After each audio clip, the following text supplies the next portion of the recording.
حول ولا قوة إلا بالله العلي العظيم. أعوذ بالله من الشيطان اللعين الرجيم. بسم الله الرحمن الرحيم. الحمد لله الذي هدانا لهذا وما كنا لنهتدي لولا أن هدانا الله.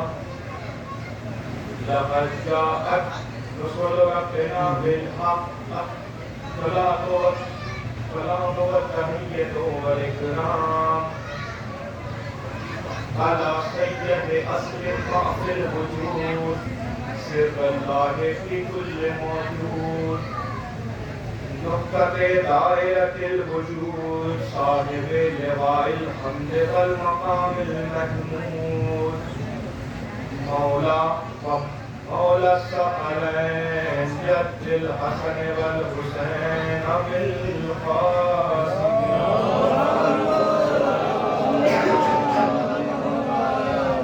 وعلى أهل بيت الطيبين الطاهرين المعصومين المظلومين المنتجبين المنتخبين الذين أذهب الله عنهم الرجس وطهرهم تطهيرا.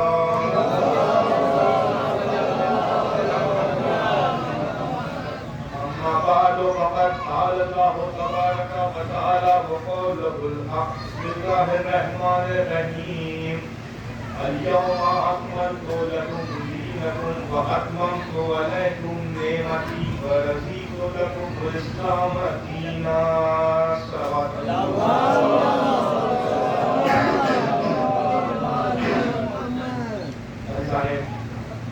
محترم صوبران حضور کربلا ماتم پیاران مولا حسین،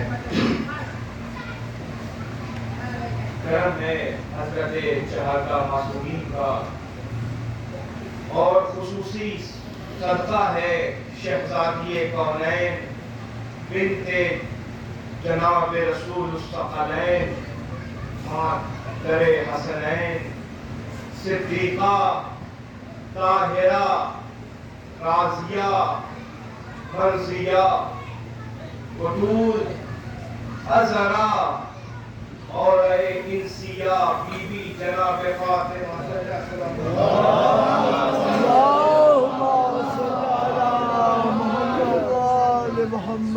کہ بی بی سلام اللہ علیہ کی نالین پاک سے لپٹی ہوئی گرد کے ذروں کا تصدق ہے کہ کاتب تقدیر نے ہم جیسے بے حیثیت لوگوں کو فرش عزا پر بلا کر رسولوں کے پہلوؤں میں بیٹھنے کا شرف عطا کر دیا. اس کا لاکھ لاکھ کرم ہے کہ اس نے ہمارے وجود کو غدیر کی مٹی سے آراستہ کیا. یوسف اشک عزا کے صدقے میں ہماری اندھی آنکھوں میں روشنی عطا کی. اور اس کا سب سے بڑا کرم یہ ہے کہ اس نے ہمارے مقدر میں کربلا لکھ دی اور ہمیں اس لیے چنا کہ ہم حسین کا غم منائیں. حسین کا غم اس نے ہماری جھولی میں دے دیا. عزیزان محترم، جس آیت کریمہ کو میں نے آج کی اس مختصر سی مجلس کے لیے عنوان بنایا ہے وہ بظاہر محتاط تعارف نہیں ہے. آیت کا شان نزول آپ کے پیش نظر ہے. 1.25 لاکھ حاجیوں کا مجمع ہے. حدیث کا تبتا ہوا چہرہ ہے. رسول نے آواز دی اللہم مولائی وانا مولا المؤمنین ومن کنت مولا ہو فہذا علی مولا.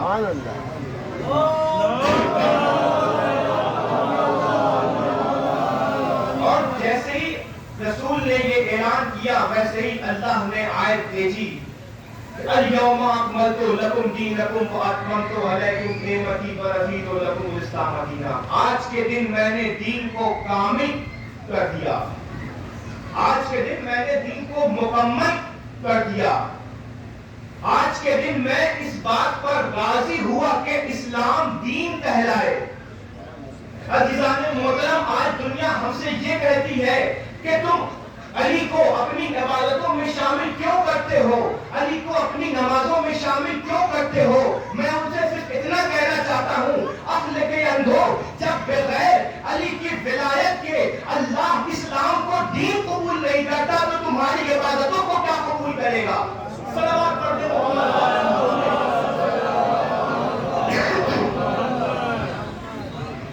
اور جب ہمارے آپ کے 8ویں امام سے غدیر کے بارے میں پوچھا گیا تو امام نے کیا جملہ کہا, خدا کی قسم امام کہتے ہیں کہ جس نے بھی ولایت علی کو قبول کیا ان کی مثال ان فرشتوں جیسی ہے کہ جنہوں نے سجدہ آدم کو قبول کیا, اور جس نے بھی ولایت علی سے انکار کیا اس کی مثال اس ابلیس شیطان جیسی ہے کہ جس نے ولایت علی سے, جس نے آدم کے سجدے سے انکار کیا تھا.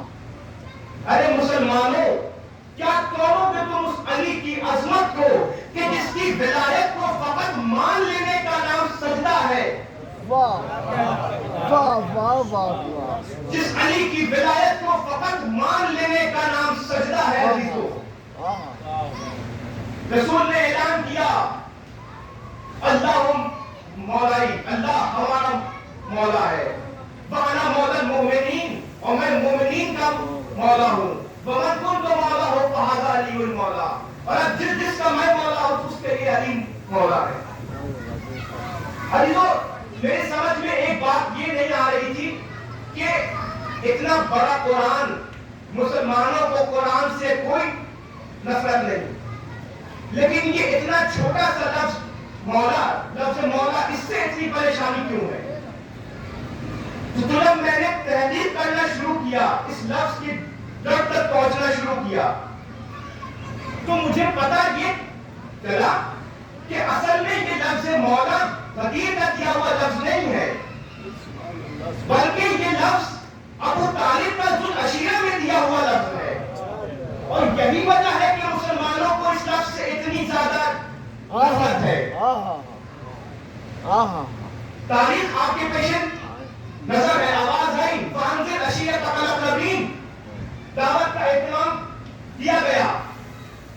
2 دن تک مشرکین مکہ دعوت میں آتے رہے, کھانا کھا کر رہتے رہے. تیسرا دن جب آیا, ابو طالب نے کہا, ہے محمد تم پریشان نہ ہو, آج میں تمہاری حفاظت کروں گا.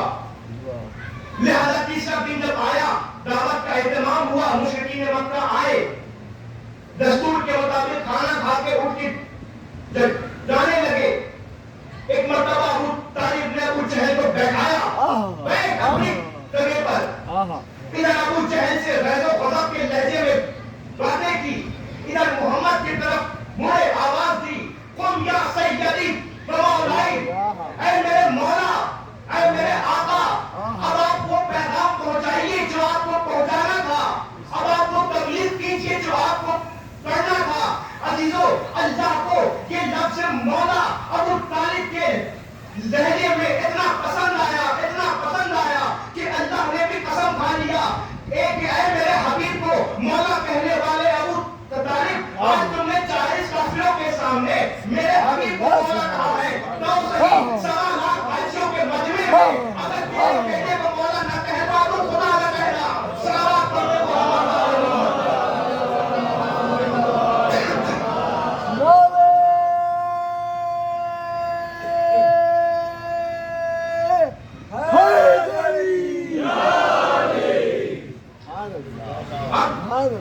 بات آ گئی ہے تو ایک چیز اور عرض کرتا چلو. شہر مکہ کا تھا, دعوت توحید اور تبلیغ کی تھی, لیکن گھر اللہ ابو طالب کا کیوں مانگ رہا تھا؟ میرے معبود, اگر مدینہ ہوتا نہیں تھا،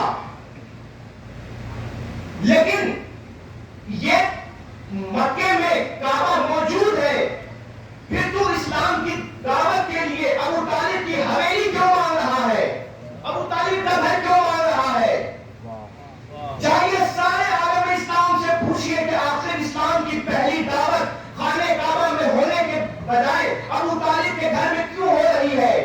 تو سارے مسلمان یکجا ہو کر یہی جواب دیں گے کہ پہلی دعوت اسلام کی خانہ کعبہ میں اس لیے نہیں ہو سکتی تھی کیونکہ خانہ کعبہ میں 360 بت پڑے ہوئے تھے۔ عقل کے اندھو، ابو طالب کو کافر کہنے والوں، سمجھ میں آیا؟ رحمان کے گھر میں بت تھے، عمران کے گھر میں بت نہیں تھے۔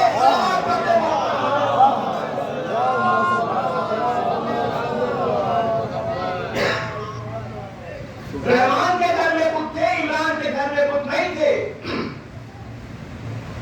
اور اب آئیے، ایک تو یہ ابو طالب کا احسان جو ابو طالب نے ذوالعشیرہ کے موقع پر اللہ کے اوپر کیا تھا، اس کے حبیب کو مولا کہہ کر 40 کافروں کے سامنے پہچن بنایا تھا، یہ احسان ابو طالب تھا محمد کے اوپر، اس کو اپنے ذہن میں رکھیے گا۔ اب ذرا تاریخ کا برق اور رکھتے ہیں اور جنگ احد میں کرتے ہیں کہ جہاں پر پیغمبر اسلام نے 50 مسلمانوں کو پیچھے کی پہاڑی پر کھڑا کیا تھا کہ دیکھو یہ پہاڑ والا محاذ چھوڑ کے نہ ہٹنا ورنہ کفار کی فوج پیچھے سے حملہ کر دے گی۔ لیکن جنگ کے بیچ میں جب یہ آواز اٹھی کہ مال غنیمت دیا جا رہا ہے تو سارے کے سارے مسلمان پہاڑی چھوڑ کر مال غنیمت کے لیے بھاگنے لگے۔ نتیجہ یہ ہوا کہ تاریخ لکھتی ہے کہ جیتی ہوئی جنگ ہار میں تبدیل ہو رہی تھی۔ کافروں نے پیچھے سے حملہ کر دیا اور حملہ اتنا شدید تھا کہ سارے مسلمان کسی محفوظ جگہ بھاگنے لگے اور آمنہ کا چاند پیغمبر اسلام اکیلے دشمنوں کے بیچ میں گر چکے تھے اور پیغمبر پر پتھر پھینکے جا رہے تھے، یہاں تک کہ پیغمبر اسلام کو چوٹ بھی آ چکی تھی اور کفار پیغمبر سے اتنا قریب آ چکے تھے کہ بس تاریخ لکھتی ہے کہ ایک تلوار کا فاصلہ رہ گیا تھا۔ لیکن اطمینان محمد بھی یہ تھا، ایک مرتبہ آنکھوں کو بند کیا، آواز دی یا علی کہنا تھا کہ مشرکوں اور محمد کے بیچ سے علی گزر گئے، علی کا گزرنا تھا، کسی کا ہاتھ گرا، کسی کا پیر گرا، کسی کا سر گرا، علی نے محمد کا طواف کرنا شروع کیا، یا یوں کہوں کہ کل ایمان کا کعبہ ایمان کو طواف کرنا شروع ہوا۔ محمد کی حفاظت کرتے کرتے ایک مرتبہ علی کی تلوار ٹوٹ گئی۔ علی نے ایک مرتبہ آسمان کی طرف دیکھا، نہ جانے اب اور معقول میں اشاروں میں کیا گفتگو ہوئی، یہ تاریخ میں نہیں لکھا، لیکن یہ ضرور لکھا کہ ایک فرشتہ آسمان سے ذوالفقار لیے نیچے کی طرف یہ کہتے ہوئے آگے بڑھا کہ شاہ ماتا شیر یزدہ قوت پروردگار لا فتح الا علی لا سیف الا ذوالفقار۔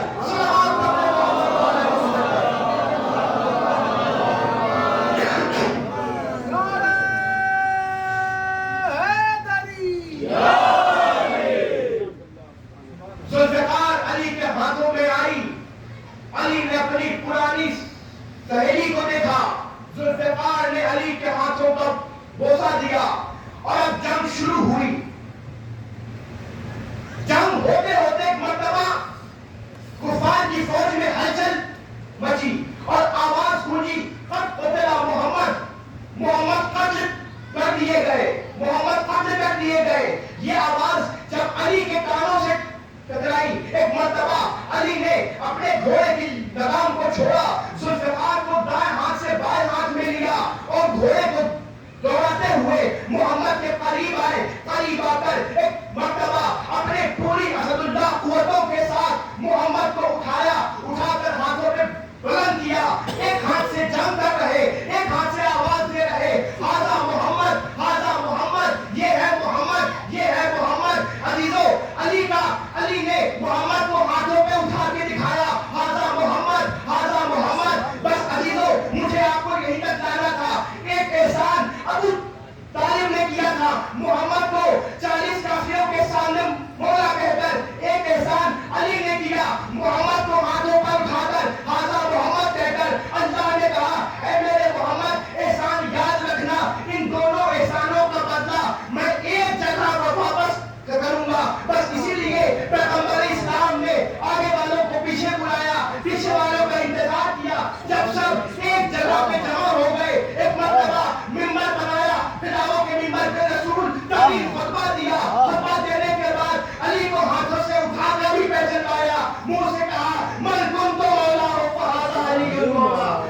گیا. غدیر اس مرکز کا نام ہے کہ جہاں سے اسلام کو مولا ملا, شریعت کو اس کا محافظ ملا, قرآن کو مفسر ملا, مشکلوں کو مشکل کشا ملا, مومنوں کو کل ایمان ملا, امت کو بولتا قرآن ملا. صلوات پڑھتے محمد.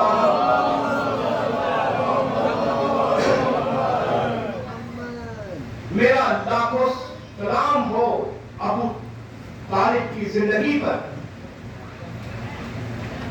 1.5 لاکھ صحابہ مدینے میں تھے رسول کے پاس. جو کام 1.5 لاکھ صحابہ مدینے میں کرتے رہے وہ کام مکے میں اکیلے ابو طالب نے کیا.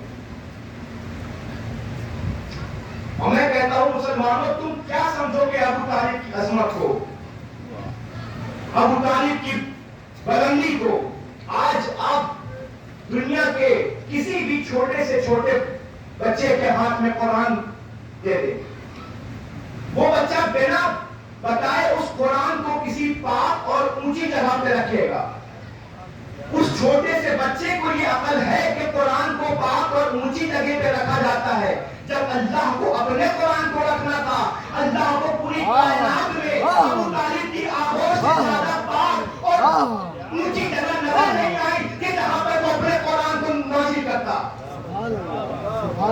یہ ہے ابو طالب کی عظمت. ہر زمانے میں ابو طالب نے محمد کو پہچنوایا ہے. سلشیہ میں محمد کو مولا کہہ کے پہچنوایا, غدیر میں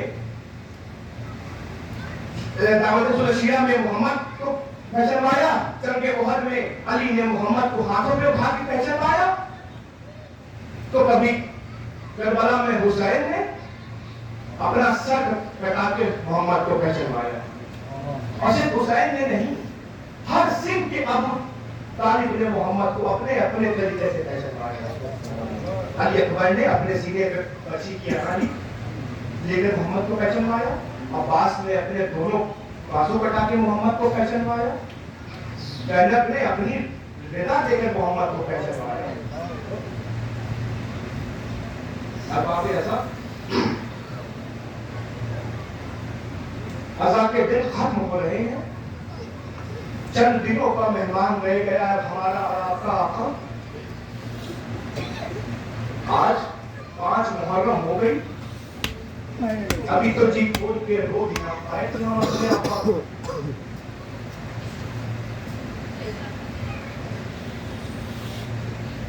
اب آپ ایسا یہ جو ہم فرش عزا پر اپنے آنسو بہاتے ہیں, یہ جاتے کہاں ہیں؟ ایک روایت ملتی ہے تاریخ میں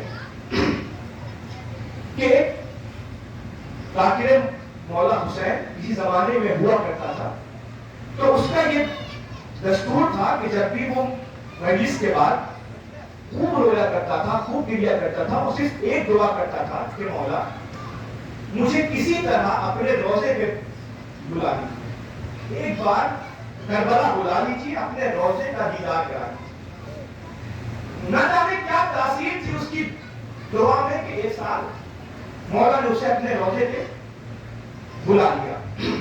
وہ روزے حسین پہ گیا اور جانے کے بعد روزے حسین کی داڑھی پکڑ کر خوب رویا, خوب گریا کیا اور قرصہ دینا شروع کیا.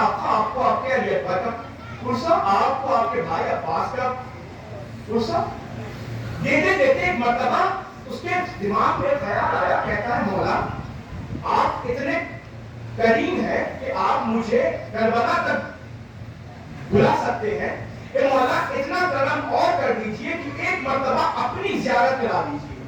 مولا ایک مرتبہ آپ کو دیکھنا چاہتا ہوں, تو صحیح مولا خواب نہیں آ جائیے مگر ایک مرتبہ دکھا دیجئے. نہ جانے کیا تاثیر تھی اس کی دعا میں کہ اس پہ نیند غالب ہوئی اور خواب میں دیکھتا ہے کہ حضرت کی سواری آئی. آپ یہ کہتے ہیں میرے لائق تو مجھ سے ملنا چاہتا تھا, لے میں آ گیا, بتا تیری کیا خواہش تھی. اس نے جب دیکھا تو یہ تڑپنے لگا, جا کے مولا کے قدموں سے نکل گیا, آقا آپ اتنے قریب ہیں، آپ اتنے رحیم ہیں. یہ کہتے کہتے وہ کہتے ہیں کہ میں نے دیکھا کہ ایک مرتبہ مولا نے ایک آہ سرد کھینچی، اور اس آہ سرد کا کھینچنا تھا کہ مولا کے جسم کے سارے زخم کھل گئے، تازہ ہو گئے. وہ کہتا ہے کہ مولا میں گھبرا کے پیچھے ہٹا. میں نے پوچھا آقا ابھی تو نہ کوئی یہاں فوج ہے، نہ کوئی تیر ہے، نہ کوئی تلوار ہے، مولا یہ آپ کے زخم کیوں کھل گئے؟ ایک مرتبہ حسین کہتے ہیں میرے ظاہر، ارے جب مجھے میرے کئیل جوان کی یاد آتی ہے میرے زخم کھل جاتے ہیں. میرے ظاہر اس وقت مجھے علی اکبر کی بہت یاد آ رہی ہے. ظاہر کہتا ہے مولا ان زخموں کا مرہم بتائیے، ان زخموں کے لیے کیا مرہم لے آؤں؟ حسین کہتے ہیں میرے ظاہر تو پریشان نہ ہو، میرے جانے والوں نے فرش ایسا بچھائی ہے، میری ماں اپنے دامن میں ان کے آنسو لے کر آئے گی، ان کے آنسو میرے زخم کا مرہم ہوں گے. اس کے بعد وہ ظاہر کہتا ہے مولا بس ایک بات بتائیے، کیا ان آنسوؤں سے آپ کے سارے زخم بھر جاتے ہیں؟ حسین کہتے ہیں ظاہر یہ نہ پوچھ. ظاہر کہتا ہے نہیں مولا ایک مرتبہ بتا دیجئے. حسین کہتے ہیں ظاہر اگر سننا چاہتا ہے تو سن، اور بے شک تیرے ان آنسوؤں سے میرے سارے زخم بھر جاتے ہیں، لیکن دو زخم ایسے ہیں جو کبھی نہیں بھرتے، وہ میرے جسم پر نہیں دل پہ لگے تھے. ظاہر کہتا ہے مولا کون سے دو زخم ہیں؟ حسین کہتے ہیں ارے پہلا زخم تو اس وقت لگا کہ جب برابر کے بھائی عباس ایک شان قلم ہوئے. ارے عباس کا گرنا تھا، حسین کی کمر ٹوٹ گئی، حسین نے مرثیہ پڑھنا شروع کیا. ظاہر کہتا ہے مولا دوسرا زخم بتائیے. حسین کہتے ہیں ظاہر تو سن نہ سکے گا. ظاہر کہتا ہے مولا آپ کو شہزادی سکینہ کا واسطہ آپ ضرور بتائیے مجھے. حسین کہتے ہیں ظاہر سن سکو تو سنو. دوسرا زخم اس وقت لگا کہ جب کچھ نہ مانگنے والے بیٹے نے ایک مرتبہ آگے کہا بابا دو گھوٹ پانی مل جاتا تو میں ان اشقیاء کو بتاتا کہ حسین کے خیموں کے سپاہی کیسی جنگ کرتے ہیں. ہائے حسین کا مقدر، اکبر پانی مانگنے آئے، حسین پانی بھی نہ دے سکا. عزیزان محترم ارباب ازا وقت وہ آیا کہ جب اکبر نے میدان میں نیزہ کھایا، آواز دی بابا اکبر کا آخری سلام قبول کیجئے. حسین علی اکبر کے سرانے آئے، کڑی جوان علی اکبر کو ایڑیاں رگڑتے دیکھا، سینے میں نیزے کی علی تھی، یا علی ملک کہہ کے علی نکالی. اکبر نے آخری ہچکی لی، ایک مرتبہ اب اپنے بابا کی طرف دیکھا. حسین کہتے ہیں میرے لال کوئی خواہش ہے، کوئی تمنا ہے؟ کہا بابا اتنا بتائیے وفا کس کی مشہور ہے؟ کہا میرے لال وفا ہمارے گھرانے کی مشہور ہے. کہا بابا کل مدینے سے چلتے وقت سغرا سے وعدہ کیا تھا بہن اگر زندہ رہ گیا تو تجھے لینے ضرور آؤں گا. بابا مل تو نہیں سکتا مگر اگر ہو سکے ایک مرتبہ سغرا کا دیدار کرا دو. حسین نے دو انگلیاں اٹھائی، اب جو اکبر نے دیکھا کیا دیکھا، سغرا چوکھٹ پہ خاک کو دبا کیے، اس پہ اکبر کی تحریر لکھ کر اپنے منہ کو رکھ کر آواز دیتی ہے بھیا اکبر ارے تم تو سغرا کو بھول گئے. اے بھیا سغرا تیرے بغیر اب نہ جی سکے گی. اے بھیا سغرا ضعیف ہو گئی. اے بھیا آ کے سغرا کو لے جاؤ. ہائے اکبر کا مقدر، آواز دی سغرا اپنے بھائی کو معاف کر دینا، تیرا بھیا اکبر اب موت کی آغوش پہ جا رہا ہے، تجھے لینے نہ آ سکا. حسین کی آغوش میں اکبر کا دم نکلا، حسین نے سینا پیٹا. ہائے میرے لال اکبر 18 سال